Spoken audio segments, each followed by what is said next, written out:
welcome to another reading of the Elder Scrolls. Today we'll be starting a journey into the longest book series in the Elder Scrolls Daggerfall, King Edward. Today we'll be reading Part 1, Chapter 1. Are there multiple chapters? No, I think Chapter 1 is just Part 1. Oh, that's weird that does that twice, but whatever, okay, sure. There's a long one, sure is. Oh. Let's begin with the reading.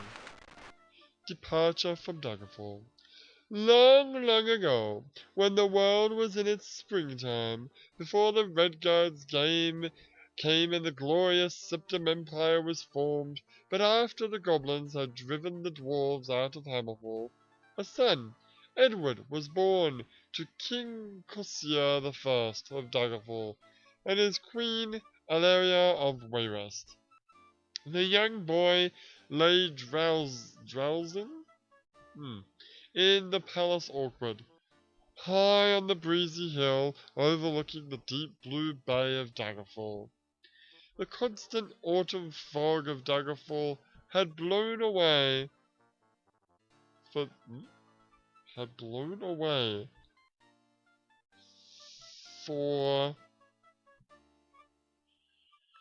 the constant autumn fog of Daggerfall had blown away for the nonce. I don't know what that means. And the sky was a deep, endless blue. Moments like this were rare for young Prince Edward. His afternoon was the result of days of scheming, for he craved solitude as the other nobles he knew craved companionship. Now, his tutor believed him engaged in extra arms practice. The Master of Arms believed him to be chasing deer with the Huntmaster, who thought he was studying Elvish.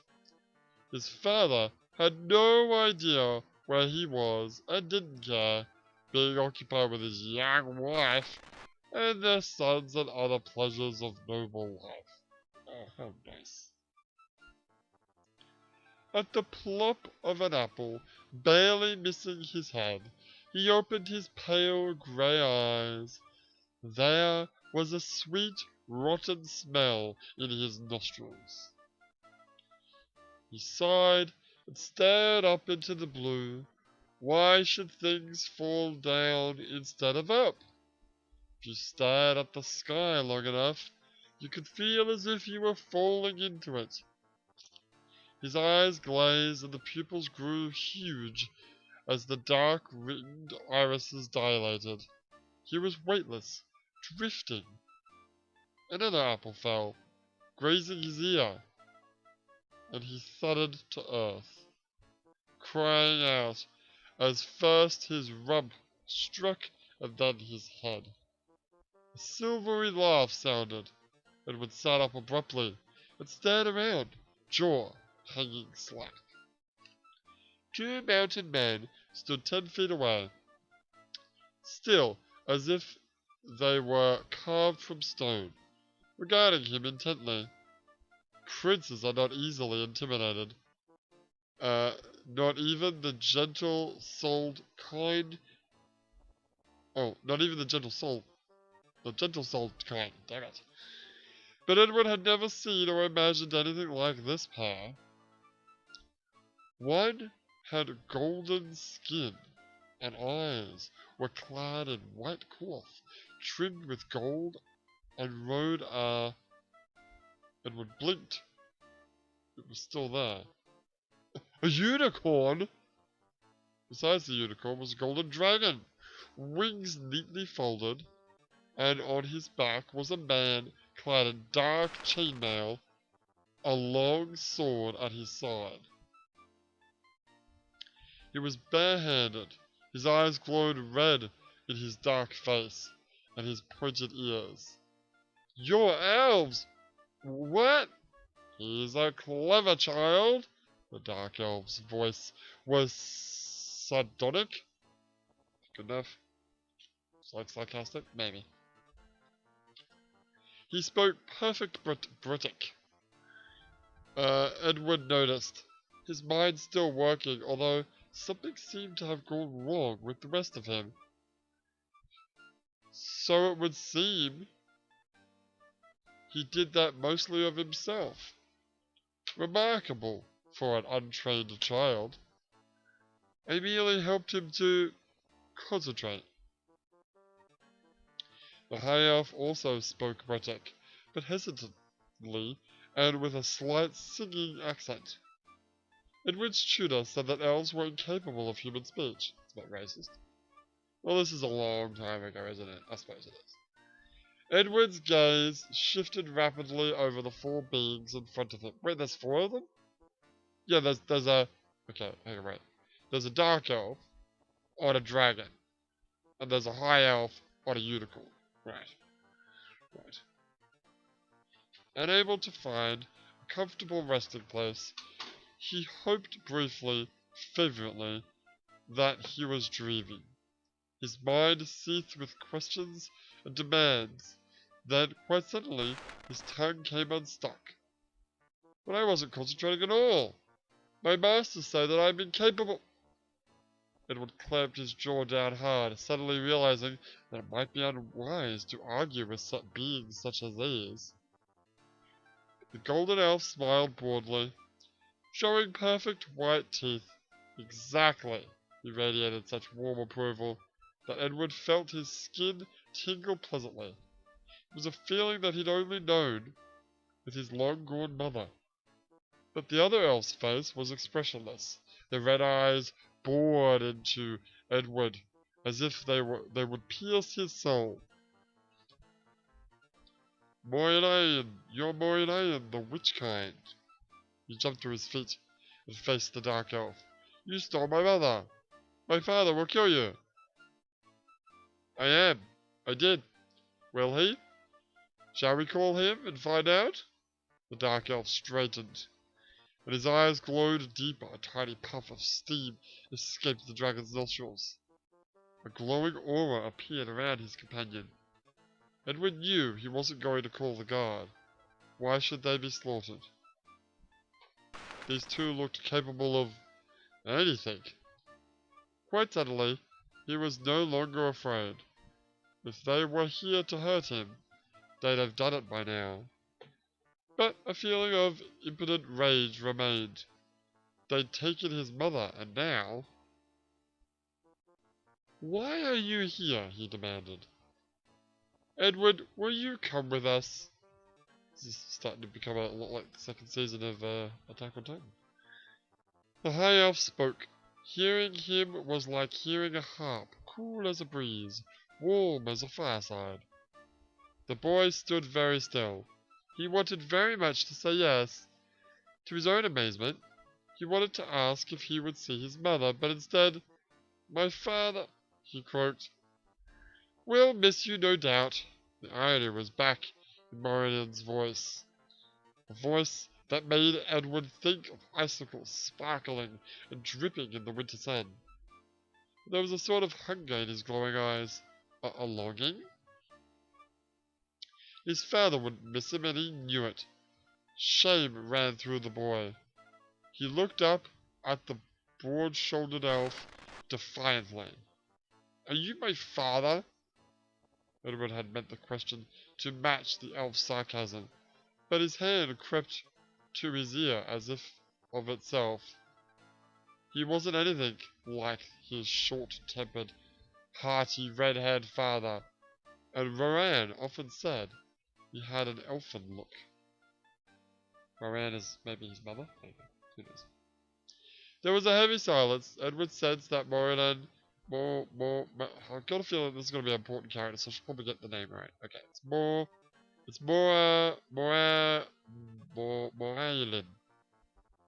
Moralin. Fuck it. Moralin. Was taking the question at face value, but the truth had nothing to do with what Moradin would say next. He would give the expedient answer still. No. It came reluctantly. He might be lying, of course, but Edward felt a deep wave of relief. Does my mother have other sons? Suddenly, Edward knew she did not, and that the question would hurt the Dark Elf, and was glad. Your mother might be dead, for all you know, or care, it seems. The Dark Elf's narrow nostrils twitched, as if Edward stank, and the lines around his mouth deepened. She was not dead. Edward would have known. The bitter justice of Moreland's contempt stung. Did she send you to me? Do you take me for an errand boy? He snapped, and spoke to his companion. Let us take him now, and be gone. We may discuss it at leisure. The Golden Elf held up his hands. Patience, my cousin. And to Edward, well, youngling, will you come? Dark tales were told of human children kidnapped by elves who hungered for young humans. I don't know your name, Edward temporized? Sure. Do you love your life here so much? Edward looked at the palace in the distance, the banners floating lazily above the town below, the sparkling bay, the distant mountains. I love Daggerfall. Ah, and you shall return to hold it, Prince Edward the First. Eric, Harrod, Egan the Archmajor swear it to you. Moreland swung about, protesting sharply in Elvish. The dragon spat a bit of flame, but the unicorn did not move. Its golden eyes regarded Edward steadily. Unicorns do not abide any sort of falsity. The words floated through his mind in his mother's voice. Eric, Harrod, Egan the Archmagister, I will come with you. You must ride with Moreland. The Lord Akatosh has consented to this necessity. The elf made a sweeping gesture towards the dragon. He wasn't fit to touch a unicorn, of course. Very well then. I don't suppose I could bring my dog? Where was he? Shag was always with him. Asleep in the grass? Shag, the ever alert? Edward knelt to touch him. A heated discussion in Elvish ensued, during which the dragon scorched the grass. Moreland swung down and picked Shag up with distaste. Very well then, but I warn you that Akatosh is at the limit of his patience. Mount then. Lord Akatosh, I am most deeply obliged by your indulgence, if ever I may repay it. You will, Moreland interrupted. He seized Edward by the belt and tossed him up onto the dragon. Edward settled himself between the dragon's neck and wings, and the sleeping Shag was draped limply in front of him. There isn't room for... Edward began and jerked in astonishment as the dragon shifted beneath him and grew larger. Much, much, much larger. Moreland vaulted up behind with a prodigious leap for one in armor. The unicorn jumped the 9-foot wall, clearing it neatly. The dragon's great wings stretched. He crouched, then leapt into the air. His riders swayed wildly. The dark elf muttered something Edward couldn't understand in Elvish, and they steadied. The wings beat strongly, and the dragon circled low over the keep, gaining altitude slowly. People were running about now, shouting and pointing. Edward saw his old nurse and waved and shouted, "Goodbye, goodbye, I'll be back sometime." Arrows flew through the air as bowmen shot, while the nurse screamed and clutched at the arms of those nearest. King Kunkor ran naked, ran naked into the battlement, screaming and waving his fists. Child of a demon, come back and I'll thrash you within an inch of your worthless life. Moreland, come down and fight like the man you aren't. Moreland's loud laughter rang as temple bells cascading over the keep. He shouted, "Be glad I don't, little king of the small cock." Oh, shots fired. The dragon circled almost lazily and let out a huge gout of flame. Arrows clinked harmlessly off its golden scales. "I'm off to see my mother!" Edward screamed down, noting the upturned faces of his stepmother, and her red-haired sons. Moran had a fur-trimmed robe clutched around her, but her long hair floated wildly. Moran must be her stepmother. 4 pairs of eyes fastened on him, not Morlin, glittering with fury and hatred. Edward stopped waving and clutched Shag tightly with both hands. Morlin's mail-clad arm was securely around his waist. Edward slumped against him, feeling quite safe for the first time in a very long while. The moment had stopped shooting. Most of them were looking at the royal family. The king danced with rage. The great dragon's wings beat harder now, and they headed due south, out over the water. "Aren't we going to Ebonheart?" The boy twisted round and looked up at Morlin. "Your mother awaits you at First Hold in Somerset, little prince." "Why did you wait so long to fetch me?" Oh, that's a word I'm going to look up right now. Querulous child, which means complaining in a rather petulant or whining manner. Querulous child, do you think dragons and unicorns do the bidding of the elves or men? Your mother came to me full willing, but she could not bring you. You were too closely guarded by your father's men. Would you have us lay waste your land and take you by force? She thought you would be safe and cared for, and she was desperate. No, this was the dragon's plan.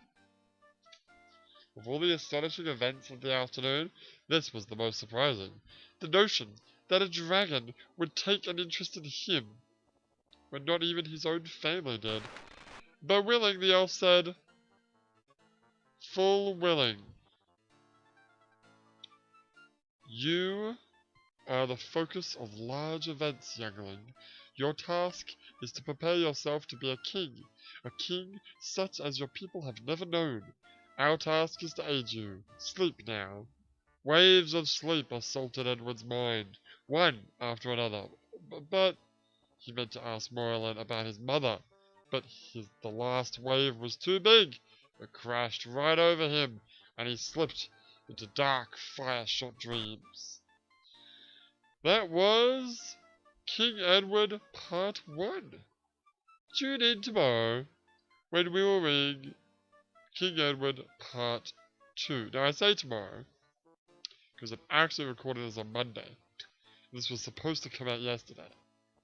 So maybe I should say tune in next time when we will read Part 2. And yeah, I might be a little bit late on these recordings because they're kind of long. They are kind of long. So I need a good bit of time to read them, and unfortunately, events conspired against me that I'll talk about at a later date. But in any case, tune in next time when we read Part 2. But for now, my name is Leo, and I will see you next time.